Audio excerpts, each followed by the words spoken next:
Good day and happiness life mga ka-life change. So welcome ulit sa ating YouTube channel. Don't forget to like, share, subscribe sa ating YouTube channel at follow nyo na rin ako sa FB reel natin, Leonardo San Juan Kulitan. God bless.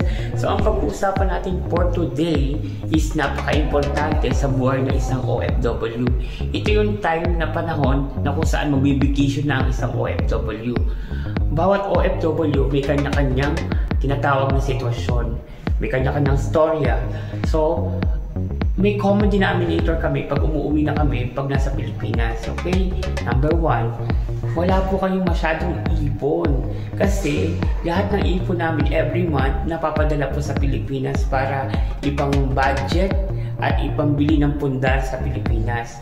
So, kung may natitira man sa amin, barya na lang yun. Okay? Kaya huwag kayong magtatampo or sasamaan loob kung wala kaming maibigay sa inyo or maibigay na tulong. Okay? Kung extra naman ang aming mga pera, ilalaan namin yun sa mas magandang paraan like emergency fund. Kasi hindi naman natin alam ang panahon kasi pwedeng magkasakit or pwedeng ma-short. So at least tayo paano may pagkukunan kami. Kasi kami mga OFW sigurado walang magpapautang sa amin unless lending. Okay? So another thing is, pag umuwi kami sa vacation namin, ang gusto namin pahinga, mag-relax, kasama naman yung aming mga pamilya para mapil namin na nandito na kami at yung part naman namin magawa namin. Sa experience ko kasi bilang OFW, sa tuwing umuwi ako, syempre nandiyan yung may baon tayo para maipamigay sa mga mahal sa buhay natin. Priority natin yung family.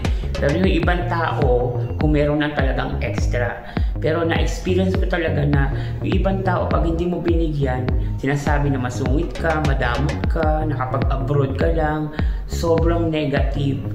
Okay? So, hindi kasi nila naiintindihan. Sabihin niyo sa sarili ninyo, pag nag-OFW na rin kayo, kung gaano kahirap yung manirahan mag-isa para ilaban mo yung pangarap niyo sa buhay at para makaahon kayo sa buhay.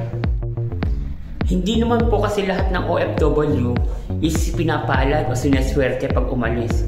May mga ka-OFW tayo na hindi po nagtagumpay. Yung iba nga po, wala nang kinita, wala pang buhay.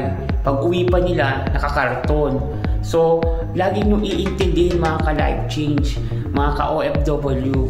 Hindi po madali ang buhay ng isang OFW.